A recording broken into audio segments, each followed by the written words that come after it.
We are live. Ink. There we go. Incredible. Still morning. Hello, everyone. Incredible morning. How is everyone doing?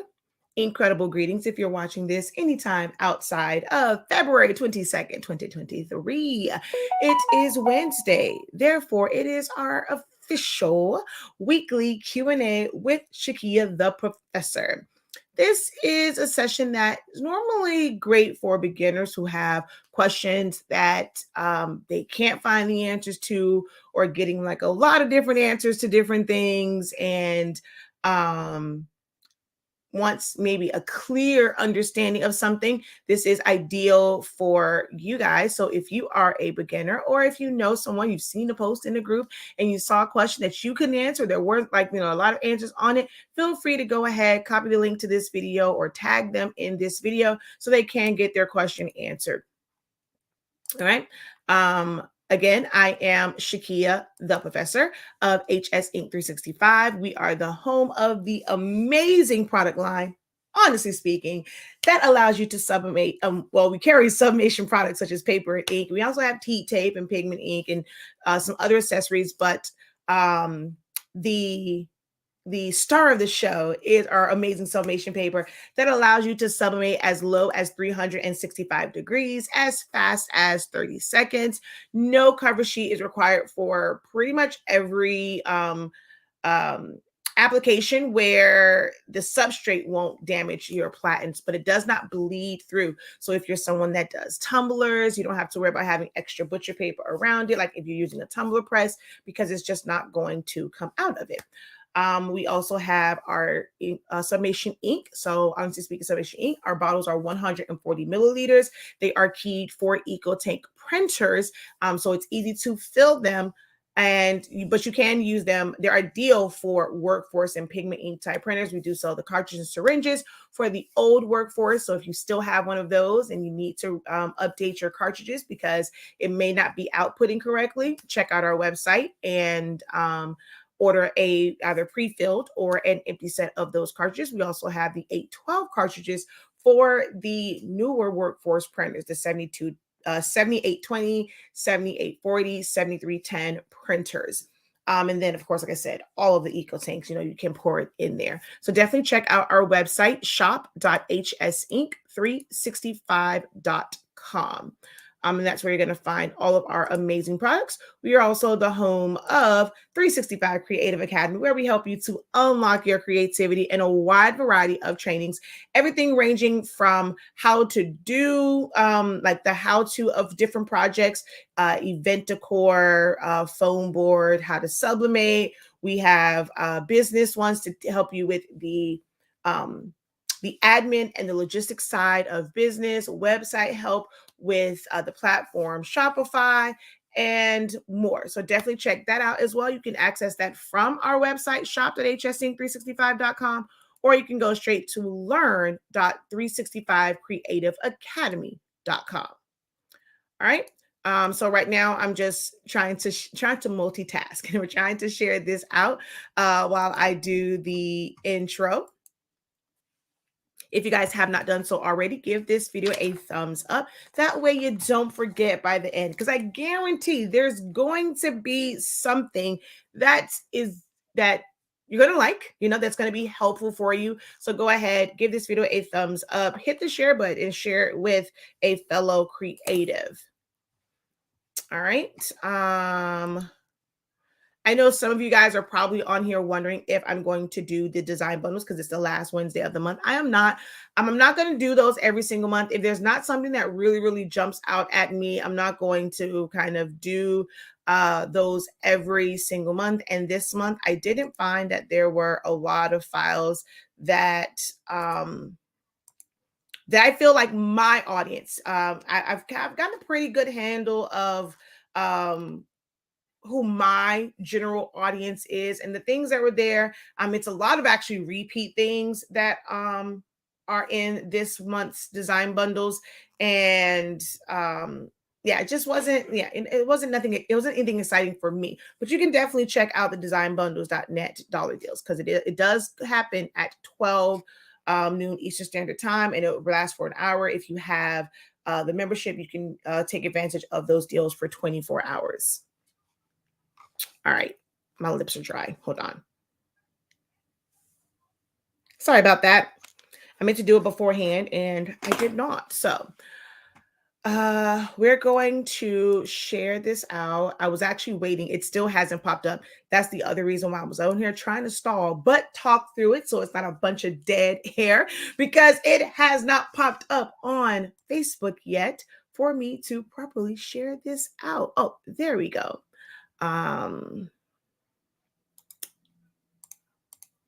So now we have that up. So let's go ahead and share that to a group.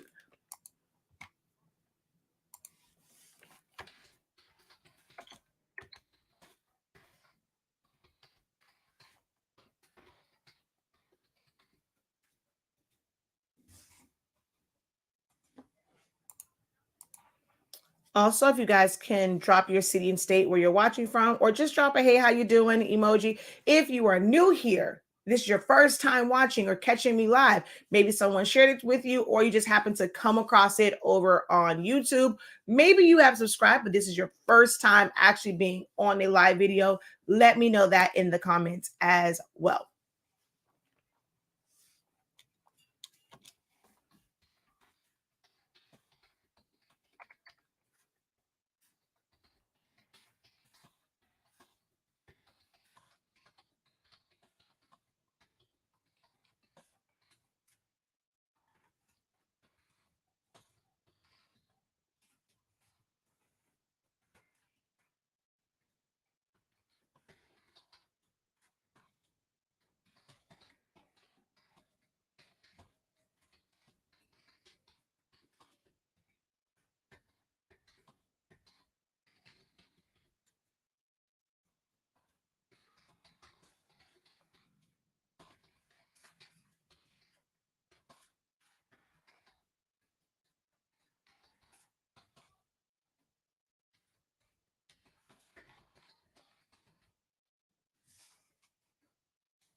All right, there we go. So let's post that.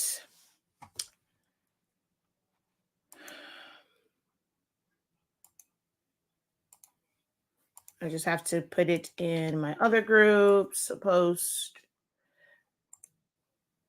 and group.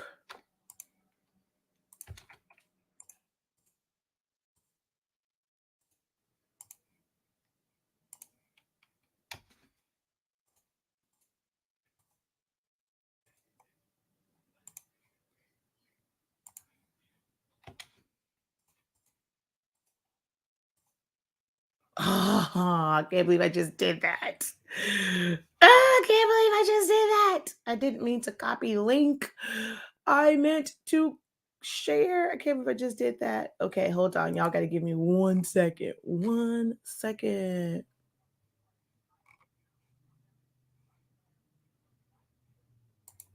I got to go back in and copy my caption.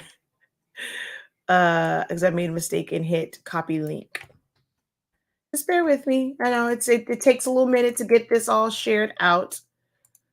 All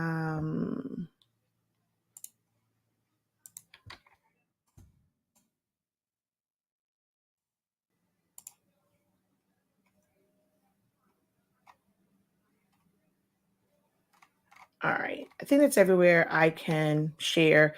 I'll let others share if they want to share it to their groups. All right, there we go. So, hello, incredible morning. Incredible morning. Hello, hello, hello. Thank you for checking in. Thank you. I'm glad you are enjoying the paper.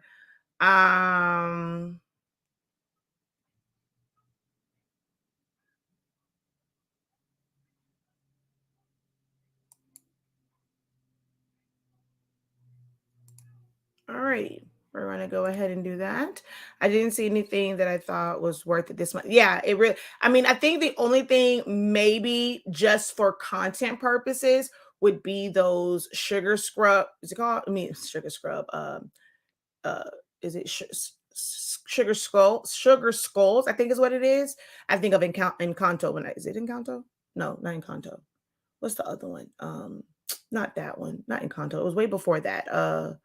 Gosh, why I can't think of the name of the movie. It's another, oh god, why I can't think of the name of the movie. It's not Encanto. It's the other one before that. Coco. There we go. I think of that movie with the sugar skulls, and they had tumbler wraps for those. Only thing that may have like tickled my fancy, but other than that, yeah, nothing really.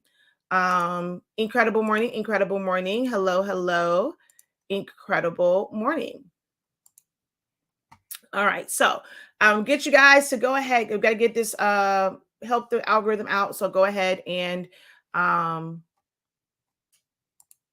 hit share and like the video. We are going to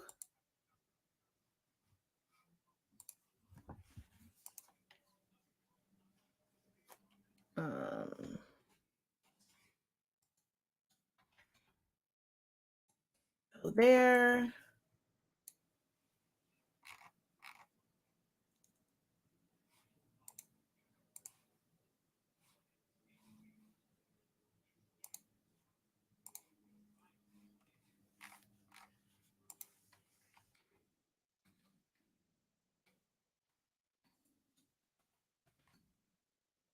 Okay, there we go. All right, so incredible morning, everyone. If you are just joining, I'll just go through it really quick. I am Shakia the Professor. This is our weekly Q&A. So if you are not able to join any of my classes, maybe you've watched a class or two or a video and you have questions, whether it is about Silhouette Studio, the Silhouette Cameo machines, just regular printing with a inkjet printer with pigment ink or dye ink. If you have questions about eco-solvent ink, if you have questions about sublimation, if you have questions about DTF, DTG, business, branding, marketing, websites, event planning, event decor, profit margins, troubleshooting, I am your resident expert in it's not very many areas that I don't have experience in and have some knowledge in. So feel free to take this opportunity to get your questions answered by someone who is a subject matter expert in this area and in this field. I am an open book to an extent. There are certain things where I can't go, like we can't spend the whole session talking about one different thing. We like to try and do like a little quick fire and get a couple of questions in here or there on different topics. So if you want something that's more detailed and structured and it really expounds on that topic, check out our classes. We have a wide variety of classes. Okay. But who has the first question? I realized I forgot to set up my tripod to do TikTok. And I don't even see it because I took it off last night because we had Silhouette Cameo first cuts where we had that session last night. I have Photoshop in about an hour and some change. If you are interested in learning the essentials of Photoshop to help you with your design, if you use Silhouette Studio and you're ready to kind of move or like incorporate another program, definitely check out our Photoshop essentials. It basically breaks down to about $30 per session. We meet every single week at 1 p.m. We're going through a lot of the essentials, then we're going to do some design. So it's kind of a crash course in Photoshop. There's a couple different ways that you can get access to it. If you're trying to use Zelle, or if you just want to pay for it outright, you're going to go to our shop.hsink site. If you want to pay for it weekly, there is a link that will take you to the Academy site where you can choose to pay for that weekly. Okay.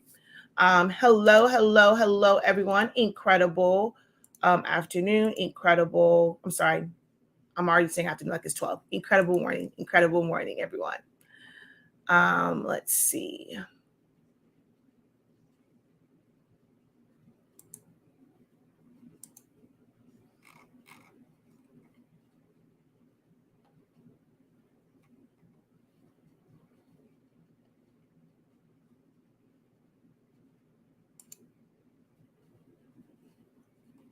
Hold on, I'm looking at something over here. Give me one moment.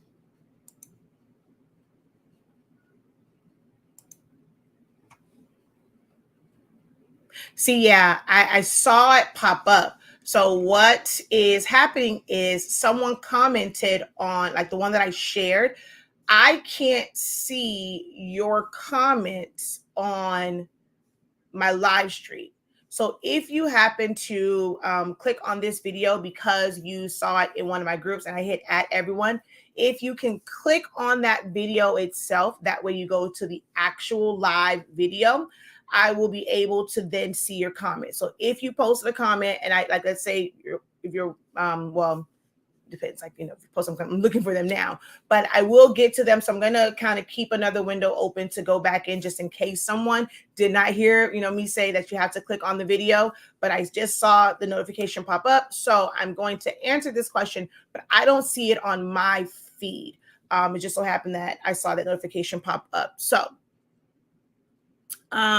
someone asks, I just acquired an old Cricut. Can they still be used? What do you mean by old Cricut? Is it the Expressions or is it the Explorer family? So if it's like one of the older Explorer Airs and things like that, yes, because those are no longer attached to cartridges. But if it is like the Expressions one that have cartridges, you can only use those if you actually have the cartridges for them. They're not a like a free design one like the Maker and the Explorer that uses Cricut design space.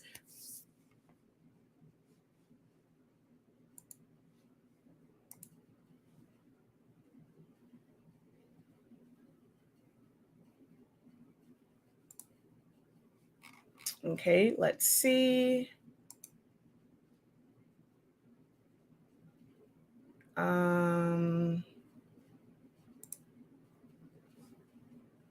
Watching on my TV. Awesome. Thank you for watching. All right, I have to pull up. Luckily I did it that way, and so I'm getting the notifications. But again, guys, I can't see. Ooh, I'm not ignoring you if you post it. I have to just go back to that particular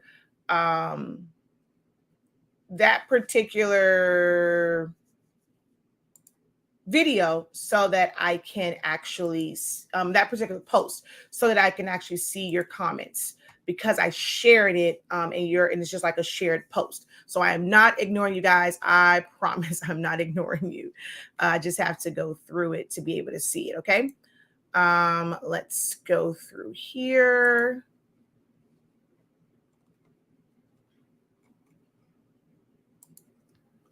I have to find my post over here. All right.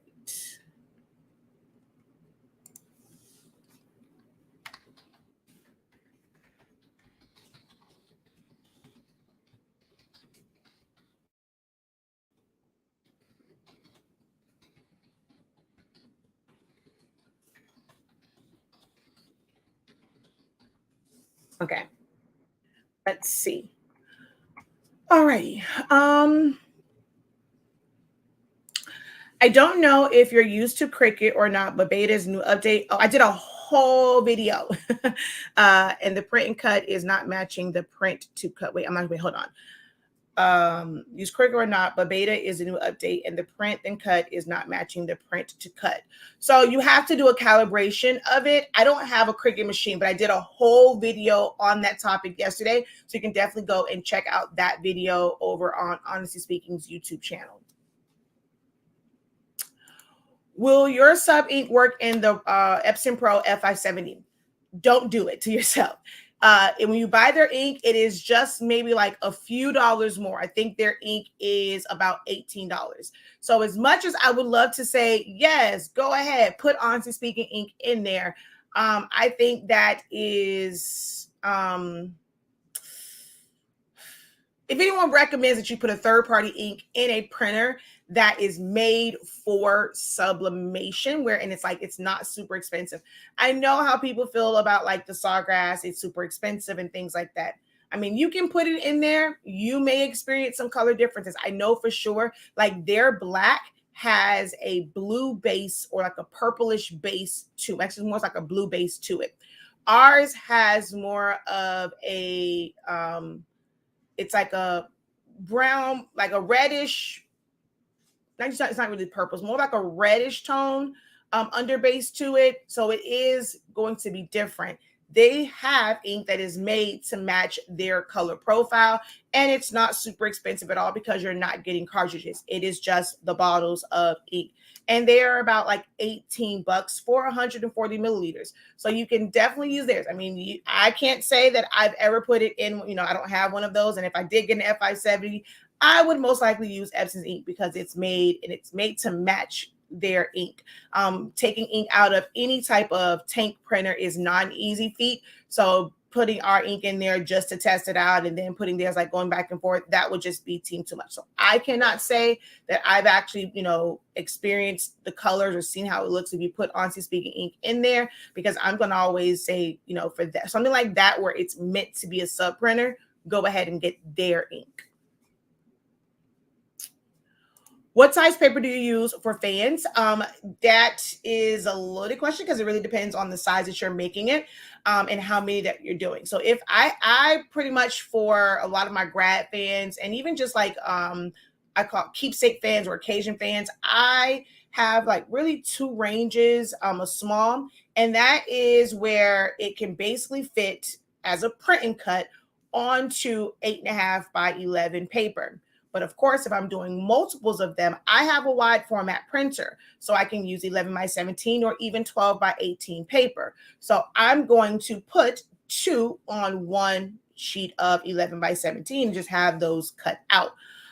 If I'm doing my larger one, I can do like a really, really big one and I can max it out to 11 by 17. And depending on the design, I can still make it pretty large, but kind of sort of fit 2 on there. But for my large ones, I try to max it out to 11 by 17 paper. If it's one of the designs that's really narrow, I kind of bring it down some because then it's just ridiculously huge. So I don't really have a set paper. It just depends on what the order is. And if I have a bunch of them, like I said, I try and put it on larger paper. Hello, incredible morning. They are not back in stock yet. We're hoping that they're here soon, but no, they're not back in stock yet.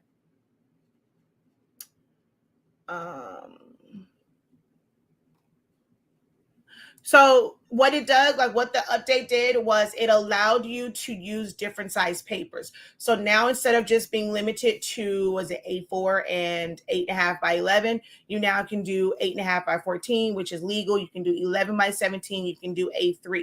So it just made it where you have more paper sizes. It does not change. So the update for Cricut Design Space and Print and Cut does not change it gave you a little bit, literally a little bit of extra space when it comes to 8.5 by 11, like a few like 0.1, 0.2, somewhere in there as far as additional sizing. But it does not make it to where you can do the entire page. It still has the registration box around it. You cannot do print independent of like the cutting part of it. So you can't just do a regular print. So because of those registration marks, you're still limited in size. I couldn't find anything. I will say, like, I don't really update it like all the time, but as long as it says polyester, it works. I've gotten some from Amazon before as far as like bibs. As far as clothes, like the jumpsuits and things, I haven't gotten anything from there. I normally get them from either Johnson's Plastics or Jiffy. I haven't gotten any like clothing type deals. So I have blankets, I've gotten bibs, and some other items, and you just put in sublimation and then bibs. As long as it says it's polyester, it'll work. Wait, you text me about what, man? Okay, I'll check it afterwards.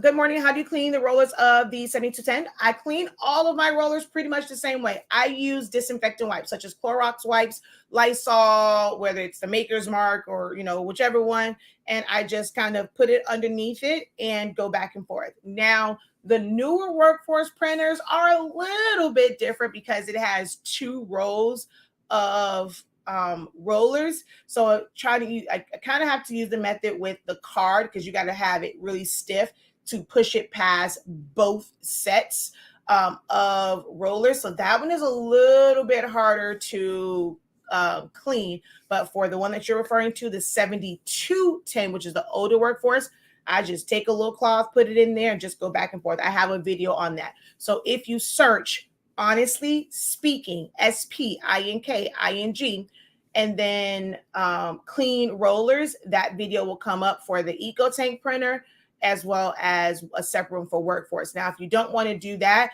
you can take a sheet of paper and you can spray it with like Windex or even Awesome Spray, and you're going to create a like whatever design software you use, you'll create a box, make it a really, really light gray, just something to where it's just not, you don't want to just use the clean roller, things going to go through too fast. So it's actually will print down a very, very light gray just to give it time to go through the printer and for those rollers to pick up on that cleaning solution. But I prefer to just use the Lysol wipe. The only reason why I did it the other way was when C18+9 hit. And I'm like, look, we can't be wasting disinfectant wipes when we got this whole pandemic going on. So I was trying to figure out other methods. But yeah, Lysol wipes definitely works. I just had to preserve them when the pandemic hit. So do you need a specific profile for your ink? I have an ET4700. It doesn't really. So I'm going to tell y'all now, take it as a grain of salt. Every company's going to tell you don't need a profile. You know, oh, you can use it. It's so many companies because they feel like it's easier to put the inks into EcoTank printers.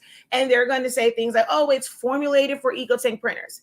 That's damn near impossible because EcoTank printers use dye ink and Sublimation ink is closer to pigment ink. Because it uses a totally different type of ink, it doesn't really matter what color profile you use. You're going to have trouble getting certain colors to print correctly. It's going to be outside of the color gamut. This is why when you are designing yourself, color codes and color charts are so important so that you are able to match it based off of your printer and how it's printing out. But there really is no ICC profile or no color profile that I can really create. I can, but it's when you're doing those type of profiles, it's really built off of your monitor. If you don't have the monitor that I have, how you see it on your monitor, it's going to be a different output anyway. So we don't really kind of play around with the whole ICC profile because that's really all it is making your monitor, what you see on your monitor, somewhat match, not really for this when it's printed out, but once it is pressed. So we don't have one. We just recommend that you use color charts, and for colors, like for things that are pre-made and pre-designed, hopefully they were designed correctly and they weren't designed in the software.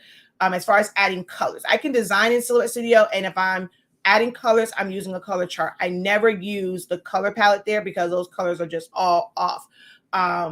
So if it was designed correctly, you can do small adjustments like adjust your magenta, cyan, or yellow, adjust your contrast and saturation. There is no universal setting for that. It is going to change depending on the colors that you're trying to accomplish when it comes to using EcoTank printers. If you've watched some of my videos, that is one of the reasons why I do not care for EcoTank printers, because the color range and the color gamut is way off with them because of the type of ink that they use.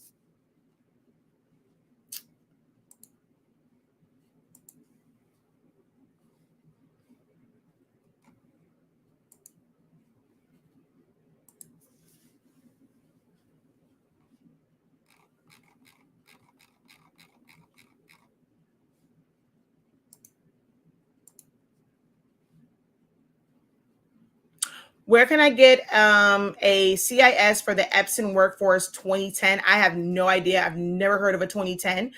So I would not be able to direct you or guide you into where you can get a continuous ink system for a 2010.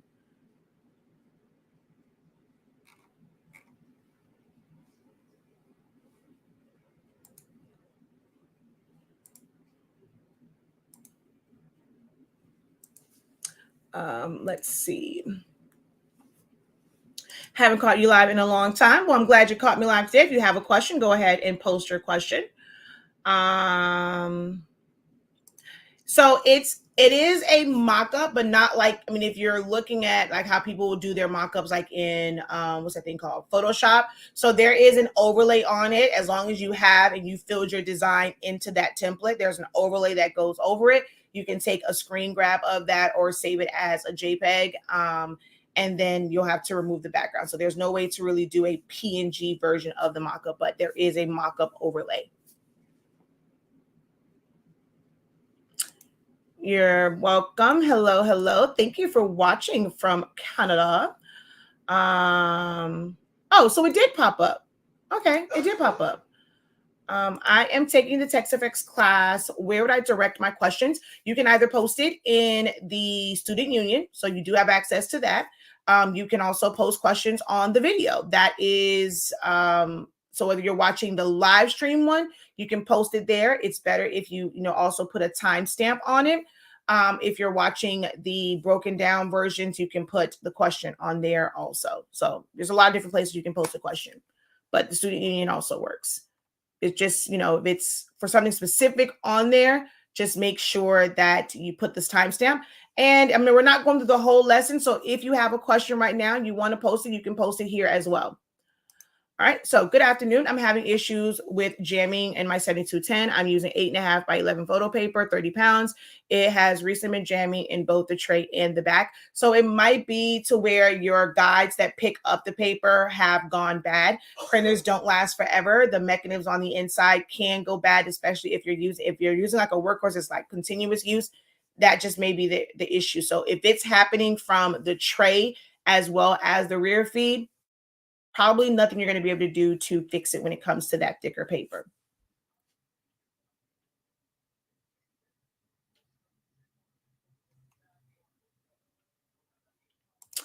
When looking for a larger cutter, which one would you recommend for paper and vinyl? So to be honest, when it comes to paper, right, even with the larger commercial cutters, they're not really designed like for paper, right? They don't sell them with mats. That is a craft cutter type deal. So like your Epson's, I'm not your Epson sheets. Where I get Epson from? Your Cameos, your Crickets, your Starcrafts, your Juliets, and things like that. They come with mats. The larger cutters don't come with mats. Unless you can find a really large mat, or maybe you can use like the Silhouette 24-inch mat with a larger cutting paper. You have to have if you want it to cut out completely, it has to have some sort of backing to it. Now you can do it like when you do die cuts with vinyl, and it'll basically put a perforated kind of line around. It's like really, really small, and then you can just kind of like pop them out.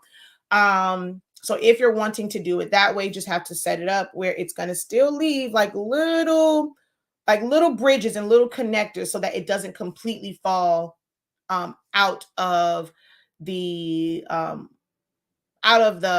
machine as it's like it's going around, it's cutting. Also, it needs to be something where it is like one piece. Remember, if you don't have any back and you don't have anything that's stuck to as you're cutting that out, like those little pieces can basically just fall out. So you're not going to have it where it's going to be like you can just transfer it to something.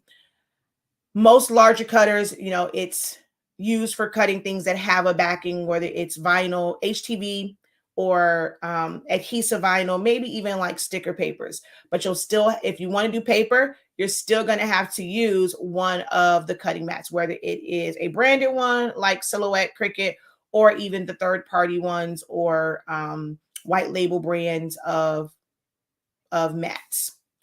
I have a US cutter, which is, it's okay. You have GraphTech. There's quite a few of them. I wanted a particular brand before. I was about to say their name, but I'm not going to say it because their customer service is not A1, and a lot of people said they were having issues with that company. But the GraphTech one, US Cutter has a lot of great ones. And check out Swing Design. Check out who else has them. So Swing Design has some. I can't think right now the other places. US Cutter, of course. Check them out for the cutters that they have. ASSIST it stands for Continuous Ink System, and it's basically that third-party tank. So instead of using, it still uses, it's like a cartridge on the inside. I don't have them here. I actually end up getting rid of them because I got tired of talking about, because it's not something I really recommend. You can have a lot of issues with them because they can backflow. The only purpose it serves for a lot of people is not having to constantly take the cartridges out to refill them. They will take like a whole bottle of ink and put it in the continuous ink like tanks. They sit to the outside, and then you have like tubes that go in. You have like a little clamp. You have to put a little piece where the sensor is to make sure that your top is closed, because it's always going to sit open because the tubes come like over the top of it and go inside. And they have little cards, like little reservoirs that sit on the inside. And people always think that it's just continuous ink, but those chips on there have to still be reset. So when you're using that, it's still going to go down, whatever. Only difference is you can click, like it's a little button on it. You can literally push it as long as you have the battery to, and it will reset it to full. It's no different than using cartridges and using your chip resetter. It just has the chip resetter built into it where you just hit a button. I'm just not a big fan of it because it can backflow and you can end up having more issues with having breaks in your print heads because of the backflow of air. I'm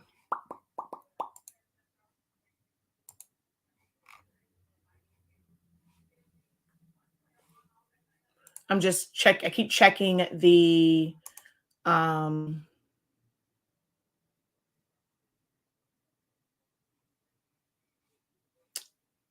good morning. Missed the comment on cleaning rollers. Search, honestly speaking, clean rollers. Cleaning your rollers is something that you're supposed to do continuously. You should be doing that continuously. Depending on if I'm doing a lot of printing, I can clean my rollers several times in a day if I was doing a lot of print jobs. Sometimes it's several times a week. Sometimes it's only one time in the week, depending on the colors. So this is not okay, clean the rollers and then you're done type situation. You're going to have to clean your rollers on the regular.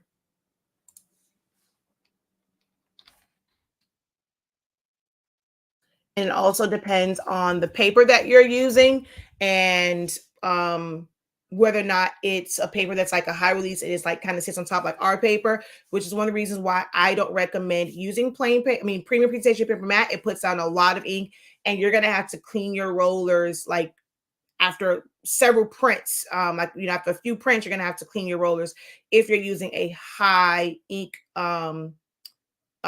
consumption.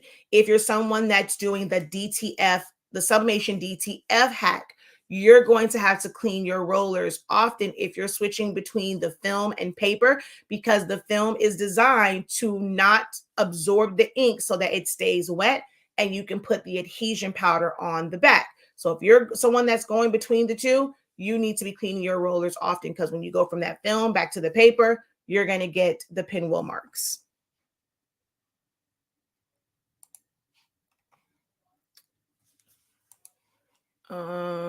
Let's see. Where were we? What is the difference between trace and detach? So traces everything. There is on our 30-day training, we have several days that go over tracing, but trace would be, you want all parts of it, and you can fill it with color. You can make certain adjustments to it. Trace and detach will separate it from its background as long as there's contrast there, preferably like white, or even if you're using a PNG because there's nothing there. So that's what that will do. Let's bring in an image over here. What time is it? Okay, I got to keep track of time because I have Photoshop at 1 o'clock. If you guys are interested in learning Photoshop, be sure to visit our website, shop.hsink365.com, and check out the Photoshop Essentials course or training that is going on right now live. You're able to attend the live sessions, ask questions, and you get unlimited access to the playbacks for the lifetime of our website. Let's see.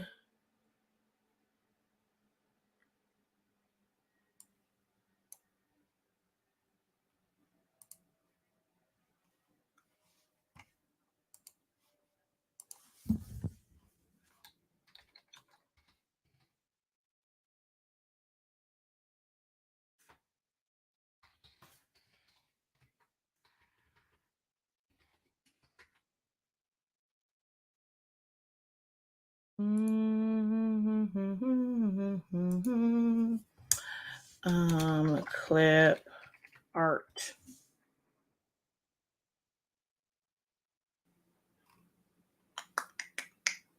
Ooh, this is actually a really good, well, I can't really do it with that one, but this might be a better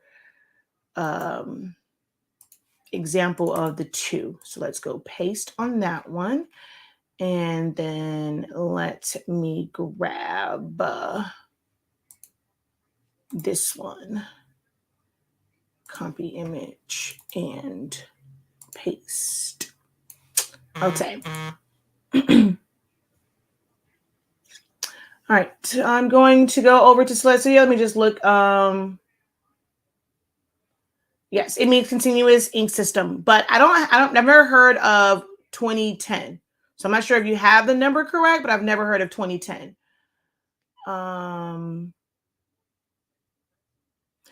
I have a design to input in Select Studio Business Edition. It has white pieces that I need to take out.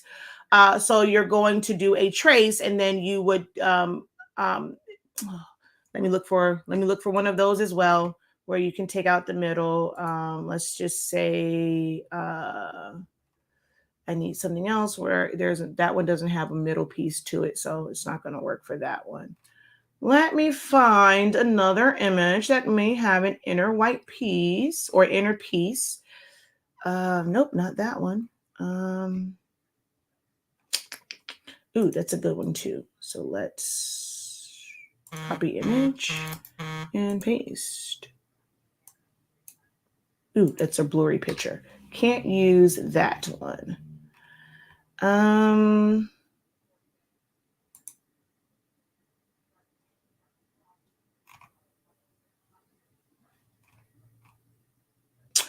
looking for something that has an inner piece, which is basically, you're basically end up doing a double trace on it. None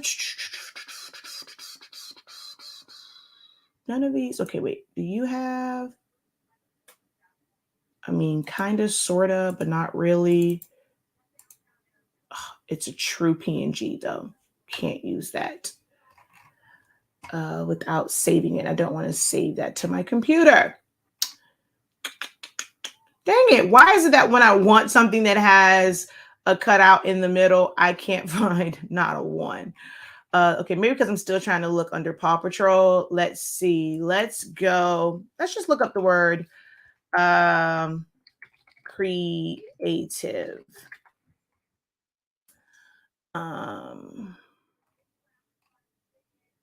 Let's just look up the word creative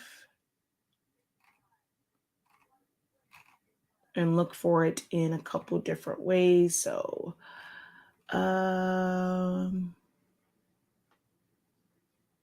okay, perfect. Here is a word that says creative. Copy image and paste. So we got a couple different things here. Uh-oh, wrong one. Let's see.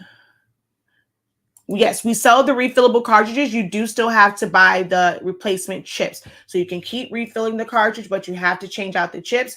We are sold out of the chips right now.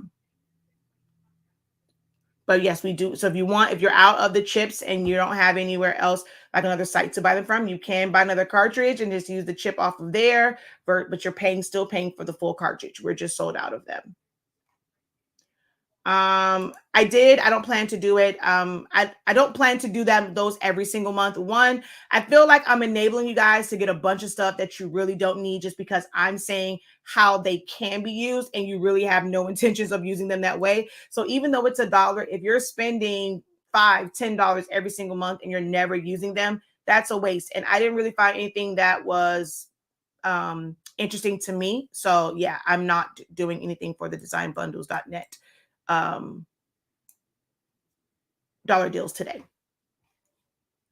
Okay, let's go ahead and present screen, share screen.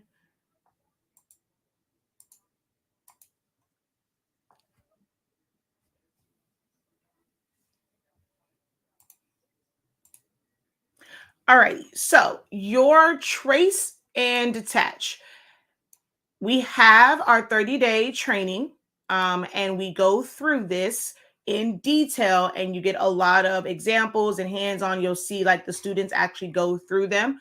So if you are really interested in learning about tracing and mastering it, it is one of the like fundamental things, and it's something that you're going to come across in so many different designs, especially if you're doing things like adding people's pictures. You want to trace and detach them so that you get it to the right size. Sometimes you're going to have to use your pen tool.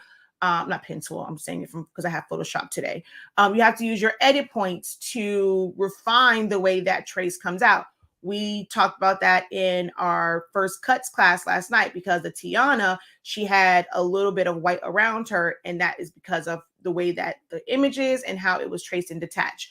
But we have a full day of tracing. So we have, well, a couple days. So this was a Saturday. So it's a full like 3-4 hour class. And then there's some bonus stuff afterwards for tracing, and then a full day for trace and detach. And then you'll see it again in some of the design sessions.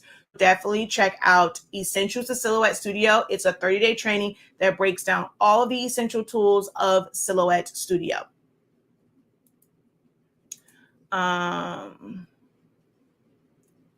Would it be better to learn Photoshop than Silhouette? No, like, so my students are learning that, especially in the foundations of designing training, they are learning that they have their, like, each one has different benefits. When we were doing the text editing, you have to use a vector-based software like Silhouette Studio or Illustrator. Now, if you're talking Silhouette Studio or Illustrator, there are similarities, and then there's things that are different. Photoshop and Silhouette are not really the same type of design software. But as they are learning in the foundations of designing training, is they both serve a purpose. And there's actually several people who were only Silhouette Studio that they're now getting Photoshop because they can see the benefits of having both. So I'm not going to say one is better than the other. There are things that are just easier to do in Silhouette Studio. And then there are certain features like blend modes, erasing, layer styles, and things like that. Like much better warping that you can do in Photoshop and Illustrator and programs like that. All right. So I got these two because essentially their head kind of sort of looks the same. This is something where people always say, oh, is there an SVG of this? Unless you're going to draw, like, manually, whether it's, you put it on something and you kind of like old school and you trace it, and then you trace it in Silhouette Studio to vectorize this. This is an image that can never be an SVG. It can never be an SVG. Repeat after me.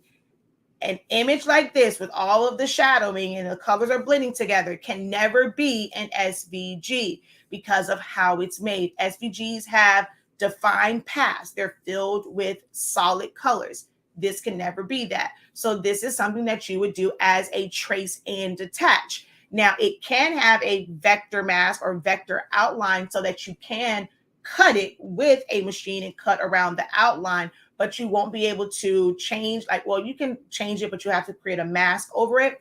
But as far as like changing the colors on this and things like that. So this is something where you would do a trace and detach. A trace and detach basically just searches the outer edges. If it's something in the middle, that is not considered an outer edge. You're going to still have to do the same technique to remove white or remove the inner parts. So you're going to go select trace area. We're going to put our box around it. You're going to take your threshold up until all the edges have yellow on the edge. So like here, it would search in here, and that's not going to be a good trace. So you just want to take this up until there is yellow touching all of the edges. See, I'm still missing some here, so we're going to take that up some more. Have to end up going all the way up to 100. And then we're just going to hit trace and detach. This is going to be a fuzzy trace or like a fuzzy cut because of the way his fur is. So it's something where you would have to go in and be a little bit more detailed with your edit points if you wanted it to be right up on it. So now I'm going to click here. It was invisible, but if I click on it and if I fill it with color, see, that's what we removed. But right here, you can see there's no piece there. If I double click, I have edit points all the way around. I don't have edit points in here. And what you can also see is how the edit points come to the outside because there are transparent pixels that are feathering out. So it's not right up to the edge of his fur or to like just to the image. So if you were to do a print and cut with this and you're printing it on white paper, this is a white that you cannot avoid. People say, oh, something's wrong with my print and cut, I'm getting white, but it's the way that you actually traced it or you designed the file.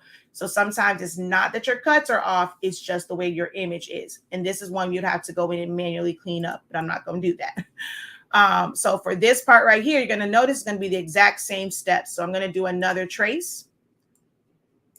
And I'm going to increase my threshold on that. I'm going to do a regular trace. This creates a shape. It doesn't just remove it, it creates a shape. So I'm going to fill that shape in with color. I'm going to release compound path, hold down shift, click on that middle section to deselect it, delete the box. I just hit delete on my keyboard, select the image and that trace piece, go over to modify and subtract. Now I have edit points in here and that will cut as well. Now, looking at these two, this is kind of the same like with the other one.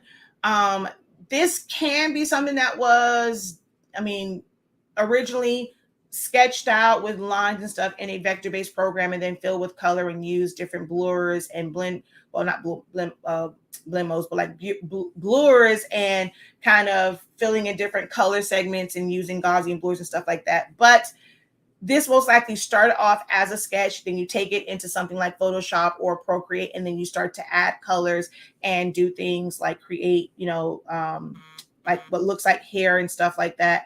So this right here is something where you can only really trace and detach it unless you're going to manually go around and trace it. However, this is something because it is vector-based, it's a line-based, there's contrast, there's solid black lines, and there's solid separations between them. You can do a trace on this and even change the color of the item. So if you didn't want his hat to be blue, you didn't want the shield to be gray, you can actually change those. And with that, you're going to do a regular trace. So we're going to just put our box around it. And all we're trying to capture is the black. So I'm just going to adjust my threshold. And so I have all of my black areas selected. And this will be something where I would have to do additional traces because of the white part in there or additional edits. So we're just going to go trace and not a trace and detach. This is not affected at all. What I get is an outline. If I were to fill this in with black, it is this just with no color. And then to get this to fill with color, we release compound path, and then we start to fill it in with color.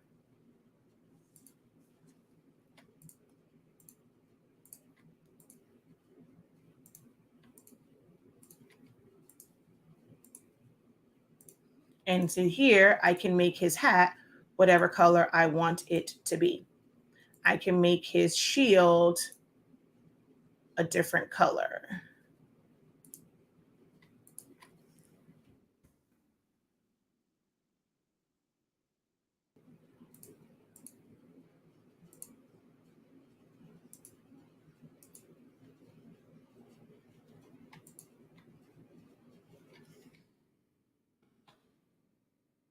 So yeah, I would go in and do all the color changing and adding color and all that to this. So that is the difference in a trace and then trace and detach. So if I wanted this one as is exactly how it was, I can just simply do a trace and detach on it. I'm going to take this up, make sure that my edges, so just as long as the edges are masked in yellow, we're going to go trace and detach, and I'll be able to pull this away from that background. Select trace area, increase my threshold. trace and detach, pull it away from the background. So here we can do one of two things. So we're going to go select trace area, place our box. I can increase my threshold and I can do a trace. Once I do that trace, I can make this where it's the same color as here, or I can make it any color that I want. If I were to do a trace and detach on this, just so that I can show you how to remove the inner parts, we're going to go back to trace, make a box. We're going to increase our threshold. We're going to go trace and detach. So I'm able to pull away the white around it, but I still have white on the inside. Select trace area. And yes, there is another way to do it if you have Designer Edition or above where you use the trace by color, but you would have to do them one by one. And this to me is a more effective way, but you can choose. If you find that the other way works better for you, you can do it that way. I break that down in several videos as well as my 30-day training, the other way of doing it. So I'm just going to increase this, and I don't really need all of it. I just need it to be on the center, like where those are. I'm going to do trace. I'm going to select that trace, fill it in with color.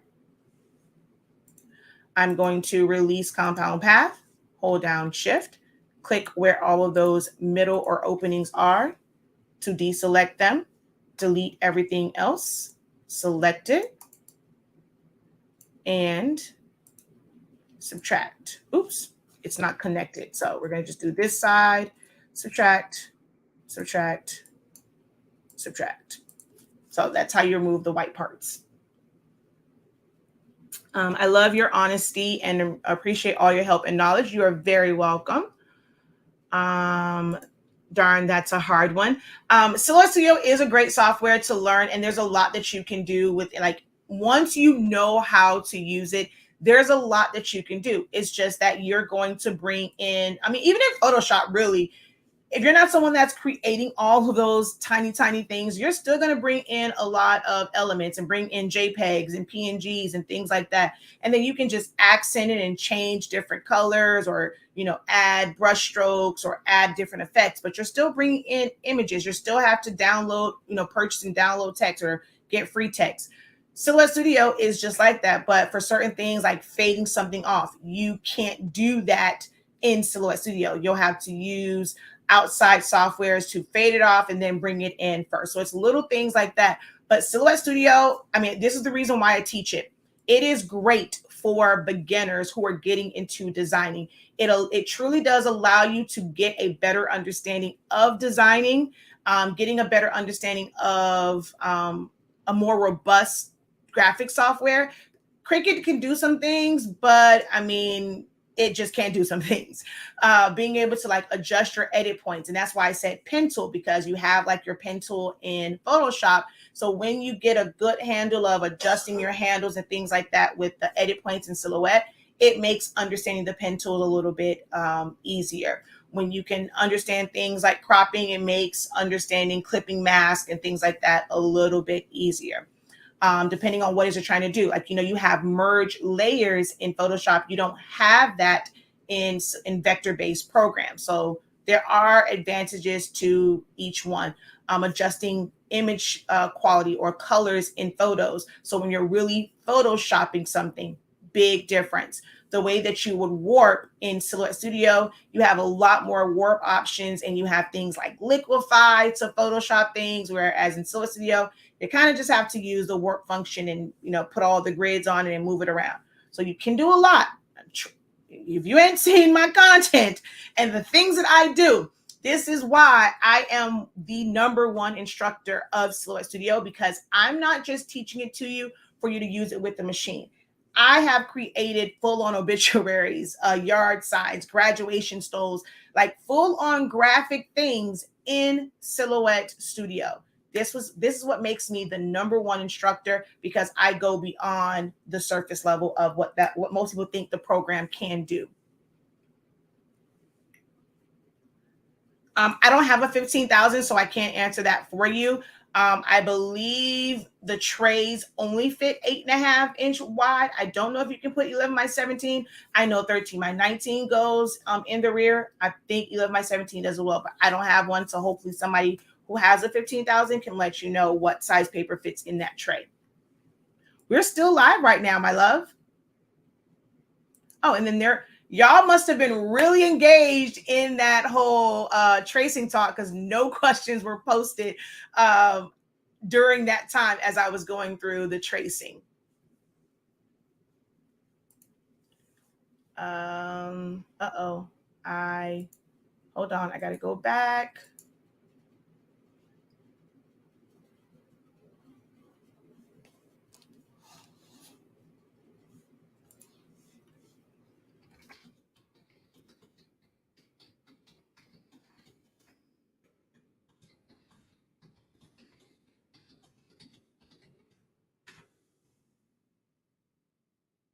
Let's see. Thank you for the follow. Someone just followed me. Thank you so much for the follow. Don't forget to like, follow, turn your bell to all so that you're notified whenever I go live.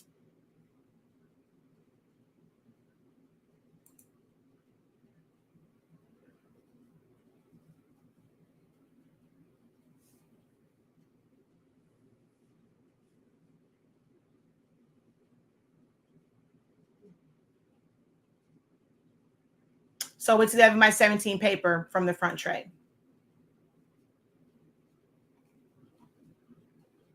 Which is the same way their newer ones are. Like with my old workforce, I can do 13 by 19 in the front tray. With a lot of, like pretty much with all of their newer printers, the tray only does 11 by 17. On the workforce 7820, 7840, 7310, C7000, 11 by 17 in the front tray, and you have to do 13-inch wide from the rear feet. So it's like, it seems like from the 15,000 they started doing that, where it only allows 11 by 17 in the trays.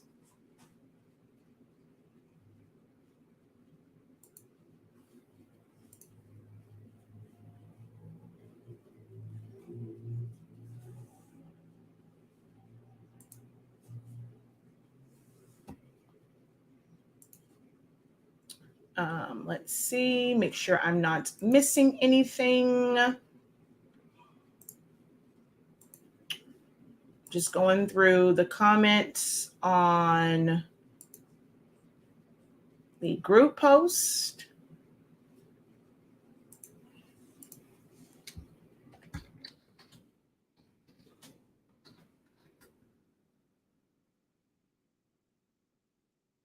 Yeah, I just also did a Google search. I don't see a Workforce 2010. I would definitely check. Oh, wait, now I see it. Epson Workforce 2010W. But it says Epson IE. So I don't think that's a US based printer. Yeah, I don't think that's a US based printer, because the website says Epson IE.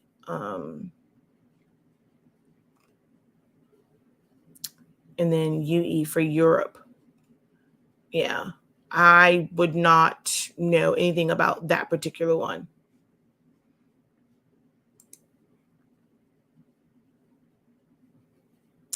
I won't. All right, so does not seem like there are any other questions for today. We're right at about an hour. Yeah, so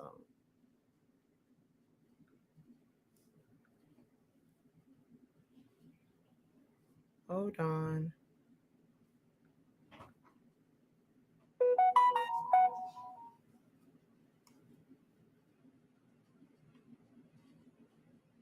Okay, that's the same one. What class do you recommend for someone who has been making stuff for a while but does not do much designing, just spend a lot on Etsy asking for a friend?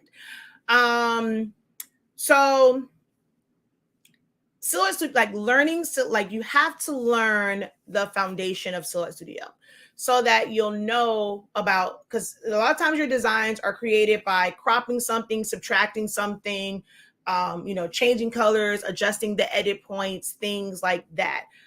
So the first step is truly getting an understanding. I've had people in that 30-day training that had the silhouette system longer than me, and they still said, I have learned so much, even like within the first couple of days, tools that they had never looked at, never thought about, did not know how they can be beneficial. A lot of people who were annoyed by the center of rotation, by the time I got done with them, they're like, oh, okay, this, I got to use this. Like, it's so many things that the program can do. And if you, I mean, I look at YouTube videos, you know, I look at other people's content, and a lot of them, they don't deep dive into it. I have videos where, you know, here and there I've deep dived into it, but this gives you a structured, an organized way of being able to go to exactly what it is that you want.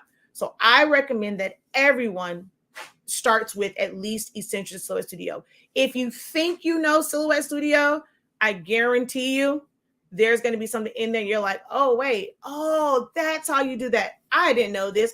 This is what I get all the time from students. Now, when it comes to designing, I've done some classes and I've done some things that are subject specific, like memorial ones. We have some grad stuff. It's the same. To be honest, it really is the same how you design for each one. You utilize some of the same tools, but I think it's just like connecting the dots as far as like what's memorial or what's a good way to put these different elements together. You have to remember that this is going to be based off of my style and how I like when I'm teaching it. But one thing that someone said to me that really struck a chord with me was, I'm teaching you to become your own designer. In the foundations of designing and in Photoshop, I'm teaching you how to develop your own style and not just rely on someone else's templates. Yes, it can be great to get a template and it's like, man, yeah, it's easy. All I have to do is just switch this out, switch that out. And it's like,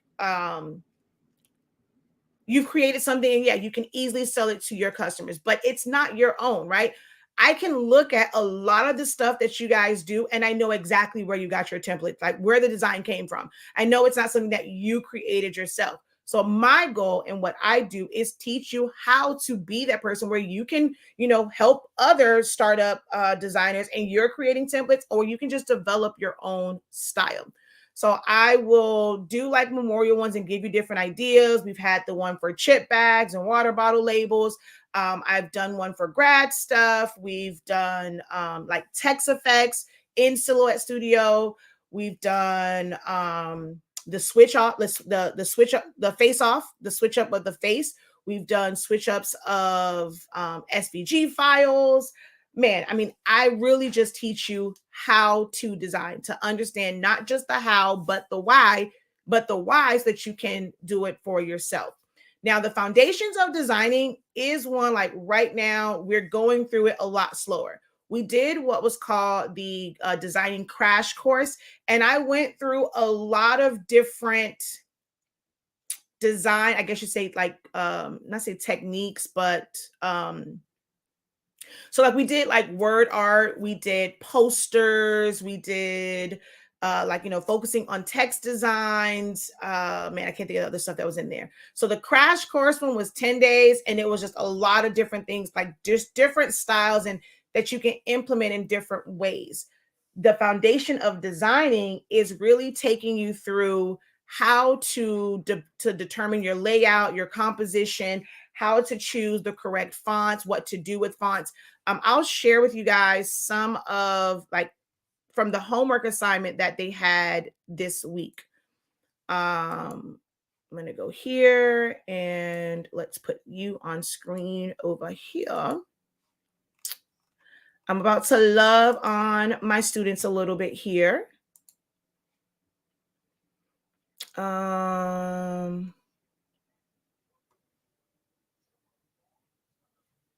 What does it super chat do for me? So when you go and you send it in, it's a like a monetary thank you. we get 70% of it and YouTube gets 30. So if you would like to, you can always send it to our Cash App. It is in the link of this video. It is HSINK365 if you want to do it that way. There's also the Zelle number, which I think might be incorrect. Someone said that it wasn't working, but if you want to send it to me directly, you can always use those methods to say thank you. And I appreciate you for even asking about that. Thank you so very much for that. What's the thing called? Our Cash App is, I thought I had it over here, but it's HSINK365. Like, that's what the Cash App is. But if you do the super chat, it still gives us it's like a monetary thank you. We get 70% and YouTube keeps 30%. Yeah, every time I need to do a project, I just buy a file and then YouTube, here I come. I have followed your knockout video, but my knockout doesn't seem to work. It doesn't come together at all. When things like, guys, this is what I have a group for. This is the main reason for the group. I know, like, I mean, I always, some people say, Shakia, people come to you, it's like the emergency room, or it's like the emergency room or urgent care. I recommend that you post as much detail. Post a video, like as you're going through it, put your phone there, go through the steps so I can see exactly what you're doing. I won't be able to pinpoint where the issue might be if I don't see what you're doing. If you don't explain what it is, like what your desired outcome is. You can always book a quick help session if you prefer to do it one-on-one and be able to ask the questions. Ask me the questions directly and see it done, and I can watch you do it and give you feedback on it. You can always book a help session, or you can post a detailed video, and then I can go and say, okay, hey, it's this section you forgot to do X, Y, and Z. I answer so many times on there before I'll recommend that you actually book a one-on-one session.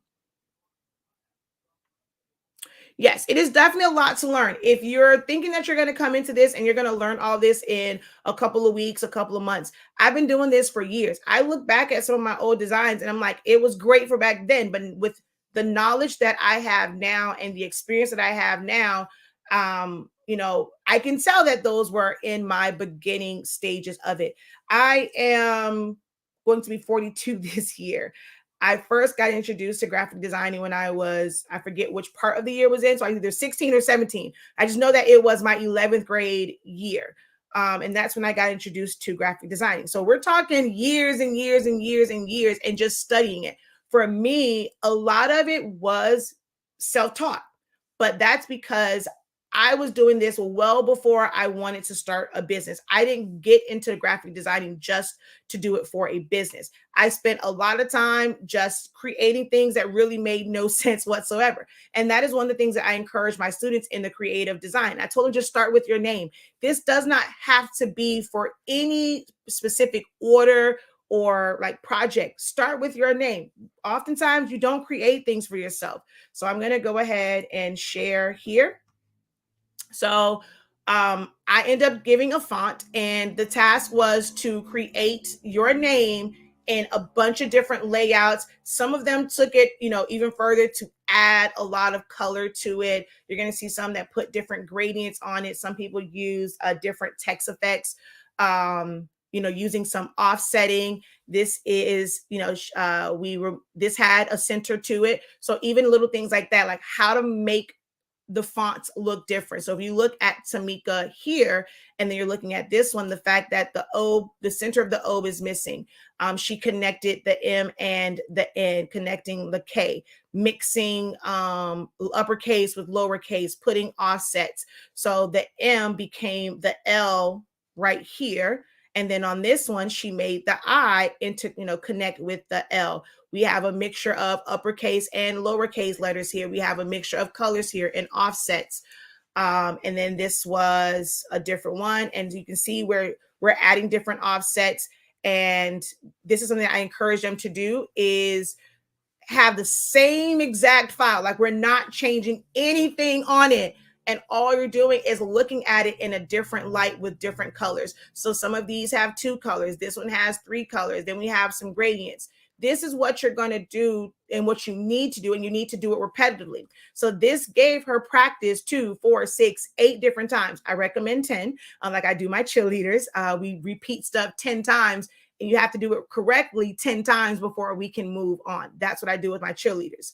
So she just went through this practice and tried it out in different colors. Just made duplicates and tried it out in different ones.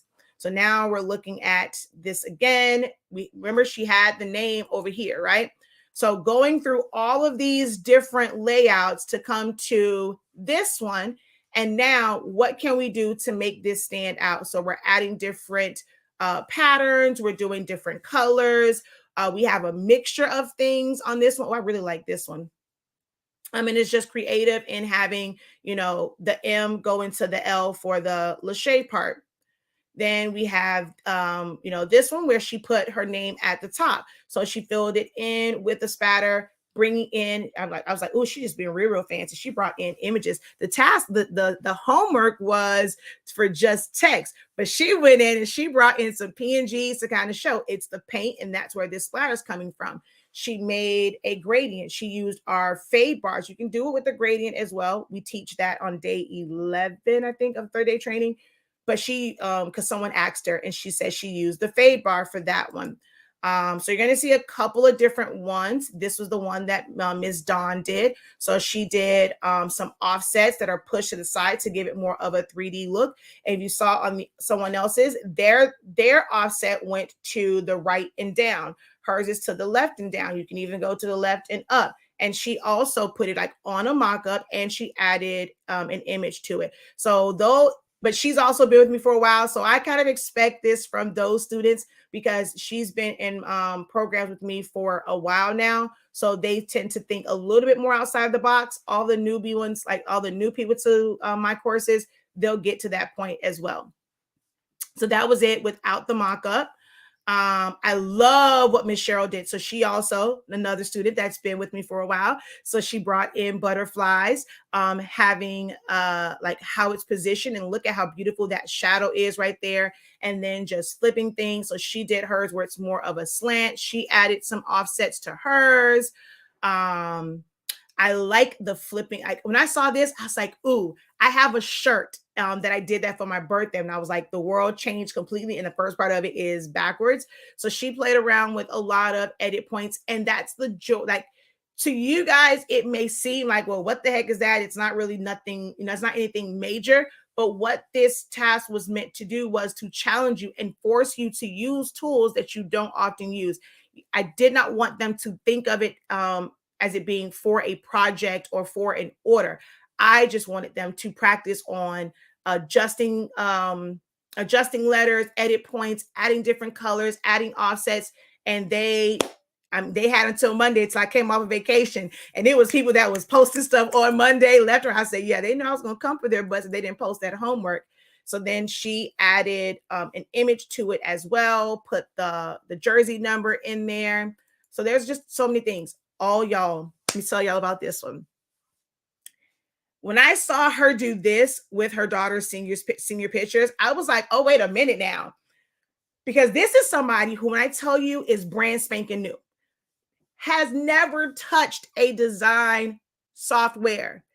And when she mentioned it to me, and she was like, I think she said she was new. I forgot her post before, like, you know, she was like, I'm new or whatever. And she's like, you know, I'm a little bit slow. When someone asks about the home, she's like, I'm a little bit of a slower learner, but I'm going to do it. So then she got the 30-day training. And I'm guessing she went to the tracing day, because I was like, wait a minute. Did we just add not one, but two, not two, but three pictures, and we removed the background? Because I know what these pictures look like. I've seen the pictures and they have a full-on background behind them. She removed the background and put them in her design. She listened as far as not having harsh cutoffs, and she used the name to when I tell y'all, I saw this and I was screaming. I was like, yes, hunty. She did that. I mean, just really stepping out there and just going for it. And she has never touched a design software before last Thursday. This is from one session combined with the 30-day training.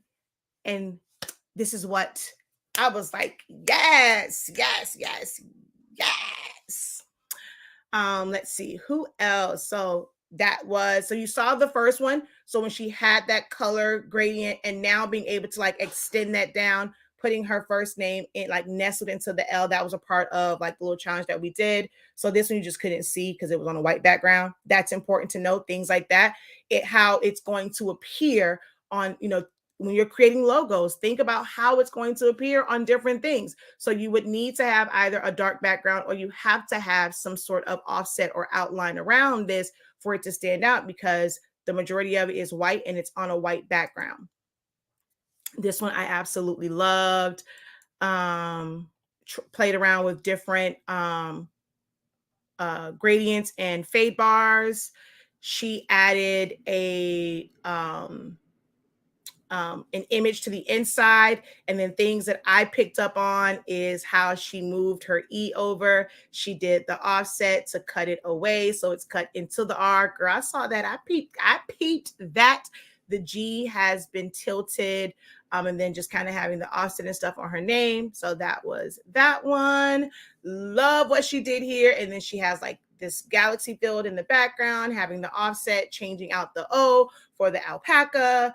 And then we talked about negative space and how to fill them in. So I'm going through this and I am like cheesing. I was on vacation and I was cheesing because I'm literally seeing everything from that one class come together, where it's like offsetting things, not feeling like you have to have things completely lined up every time. So the way that she put the name to the right and the name of the company to the left, and then utilizing different shapes for the negative space, I was like, oh, yes. So here, creating a photo frame using her name and extending that T out so it framed around the picture. And not worrying about the colors, if they match or not. It's just trying out the technique, okay? And then you can see there, she was trying out different colors. We talked about sampling colors. So we went through that. That was me when I was there. So she has, this is someone who took text effects. I can always tell which classes that people are pulling from. So the fact that we did this in session 2 of Foundations of Designing, but I'm seeing elements from other classes, because I see the circle here that was a crop, and then I'm seeing the what's that thing? The fade bar on top. So it is a combination of what we did in class, because it's the font that was the base font, but then seeing text effects. So I say that to say that all of these classes come together and they play a part in how you learn to design for yourself. I'm not sure if you guys have noticed, but all of these are the exact same font, yet not one looks the same. Not one looks the same. And they're all the same exact font. Same exact font. But this is the power of learning how to design for yourself and making it your own.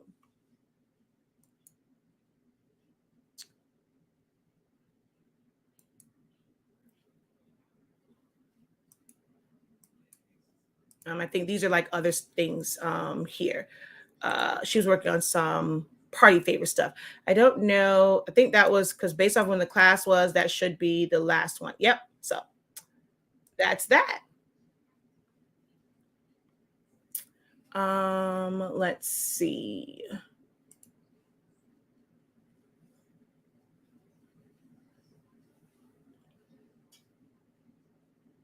I was going to reach out to you. I'm taking her 30 days and foundations. You will really like it, but I'm on Etsy, but learning from her as well.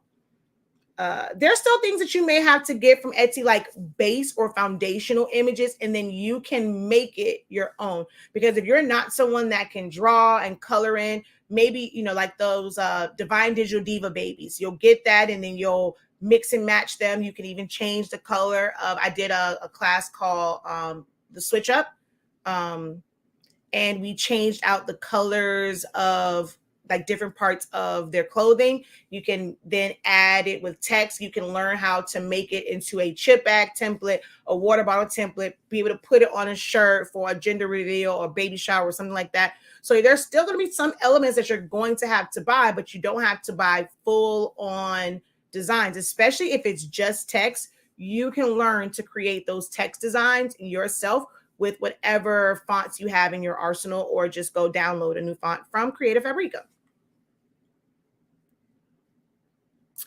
I'm stuck with my Cameo 24-inch and can never get it to print and cut to work. So I've been wasting so much paper doing things in Cricut. So we did have first cuts. I did explain to them that, I mean, I can't really show like where to line things up. I'm not sure if you're trying to still use your big 24-inch mat or if you're using your 12-inch mat. One of the things that they learned in class yesterday is that even with the silhouette mats, that it can be off a little bit. So I had them calibrate or set up their silhouette mats specifically for a print and cut, because it really does matter where the printer is reading those marks. So I'm not sure if you can see, but where that black line is, where you would typically line your paper up, but where it actually, where the system cut it at, it's not on that line. It actually comes up. And then with the tracking, this part is over more. So I do it with my Cricut mats because they don't line up. But for really good print and cuts, I recommend you doing it with your silhouette mats or any mats that you use, because it helps you identify exactly where the printer is reading those marks and where it's detecting the edge of the paper at. Hi, when I purchased files from Design Bundles, I found that the files took too much room on my computer. How do you save room from your computer?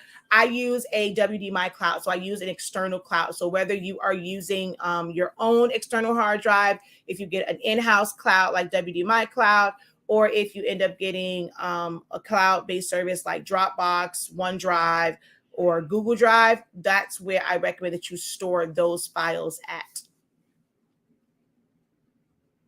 Yes, I'm looking at the class now. Okay, I will do a video and post it, then perhaps book a 101, but I'm in Cali and we have a 3-hour time difference. It's okay. I've done late, depends on, hopefully it's not too late. I know it's a 3-hour difference. Not sure like what time you get off, or if a Saturday would be better. I prefer not to do like the 9 o'clock sessions my time. I prefer to be ending around that time, but we can definitely work something out.